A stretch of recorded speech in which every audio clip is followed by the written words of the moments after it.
সে হসপিটালে ভর্তি এসেছে। সে ছুটিতে না আমার বর তো ছুটিতে আছে কদিন। বিয়েতে হসপিটালে গেছে একটু হেল্প করতে। বুঝেছ? কেমন আছো? ভালো আছি। তুমি কেমন আছো? আচ্ছা তোমাকে একটা কথা জিজ্ঞেস করব? তুমি কিছু মনে করবে না তো রিয়াদি? আচ্ছা তোমরা কি খ্রিস্টান? কোথায় বাড়ি গো তোমার? কৃষ্ণনগরে আমার আলাপ আছে জানো তো বৌদিদের বাড়ি খ্রিস্টান। তাদের বাড়িতে আমি গিয়েছি, খেয়েছি। ট্রেনে আলাপ ছিল তার সাথে আমার।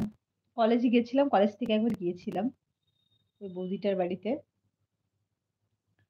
ট্রেনে একবার আলাপ হয়েছিল খ্রিস্টান। মানে তোমাদের সেই তোমার শাশুড়ি মায়ের সেই একটা মানে ইয়ে করছিলে না ওই ভিডিওটাতে দেখেছি।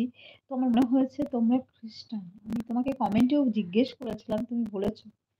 মানে এটা দেখো আমি কিন্তু কোনো খারাপ উদ্দেশ্য নিয়ে বলিনি, জাস্ট এমনি।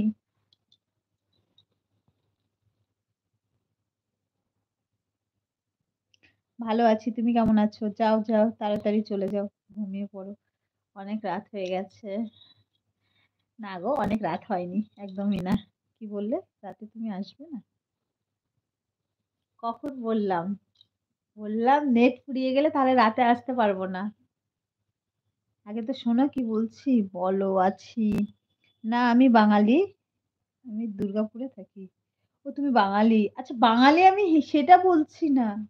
মানে খ্রিস্টানরাও তো আমাদের মতো বাঙালি। আমাদের কৃষ্ণনগরে তুমি বুঝতেই পারবে না। মানে প্রচুর আছে, প্রচুর। সেটাই বললাম। খ্রিস্টানদের বোঝা যায় না। ইসলামরাও মানে কি বলবো আমারই দেখা কত, কত ইসলামের ওয়াইফ আছে। শাঁখা সিঁদুর পরে ঘুরে বেড়াচ্ছে। তো আমি জিজ্ঞেস করি, "তুমি ইসলাম হয়ে কেন?" বলছে, "আমার ভালো লাগে তাই পড়ি।" মানে আমার দেখা, আমি তো সবার সাথে যতটুকু মানে মেলামেশা করি, তুমি বুঝতেই পারবে না। হ্যাঁ, ওরা সিঁদুরটা পরে না। এটাই হচ্ছে ওদের ইয়ে। কিন্তু শাঁখা পলা ওরা বলছে ভালো লাগে পড়তে। দিয়ে পড়ে। যে তাই বললাম। আর খ্রিস্টান বলে তো এটা তো কোনো মানে দেখো মানব ধর্ম সবথেকে বড় ধর্ম যে ধর্মই হোক না কেন। তার মানসিকতাটা সবথেকে বড় কথা। মানে খ্রিস্টানদের মানে আমাদের মতো শাঁখা, সিঁদুর সবই পড়ে। একই এটা আমি দেখেছি। সেটাই আমি তার জন্য তোমাকে জিজ্ঞেস করলাম। কিন্তু খারাপভাবে নিইনি। অনেকেই পড়ে। হ্যাঁ, হ্যাঁ, হ্যাঁ। একটু সুন্দর করে হাসো। সুন্দর করে যদি হাসি তারপর যদি ফেঁসে যাও তখন বিয়ের ফিরিতে গিয়ে বলবে, "না আমি বিয়ে করব না। আমি ওই বৌদিকেই বিয়ে করব। আমি বৌদিকে ভালোবাসি।" তখন কি হবে? তার থেকে ভালো হাসি-টাসির দরকার নাই। হাসি তো ফাঁসো। কি হাসি দেখে যদি ফেঁসে যাও, রাগ করো, কি করে হে সোনা? কিন্তু তাহলে হাসির ভিতরে কষ্ট দেখা যায়। না গো কিসের কষ্ট? দীপা অলওয়েজ হ্যাপি থাকে, হাসি খুশি থাকে। ইমোশনাল কোনো জায়গা নেই। ও আচ্ছা। আচ্ছা, আচ্ছা। তার জন্য তো আর হাসা যাবে না। হাসলে যদি পুরো ফেঁসে যাও, তখন কি হবে? তখন তো যত দোষ ওই বাংলাদেশ থেকে সব এসে আমাকে কুপিয়ে কেটে যাবে। বলছে, "এত সাহস তোমার আমার ছেলেকে হাসি দিয়ে ফাঁসানো? তোমার খবর আছে। না তোমাকে কখনো বিয়ে করতে চাইবো না।" সেটা তো আমি জানি। তুমি কি অতটা পাগল নাকি?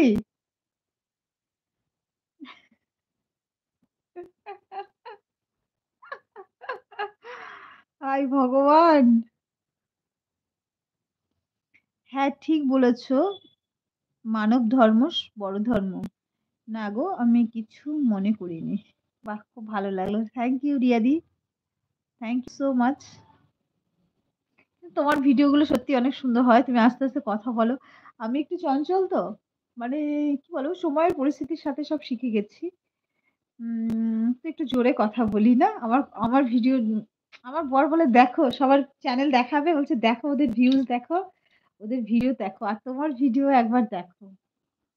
আমাকে সবসময় রাগায়। জানো তো? আজকে সকালে ১১টা অবধি এইগুলো নিয়ে আলোচনা হয়েছে। ১১টা না 10:30 পৌনে ১১টা অবধি।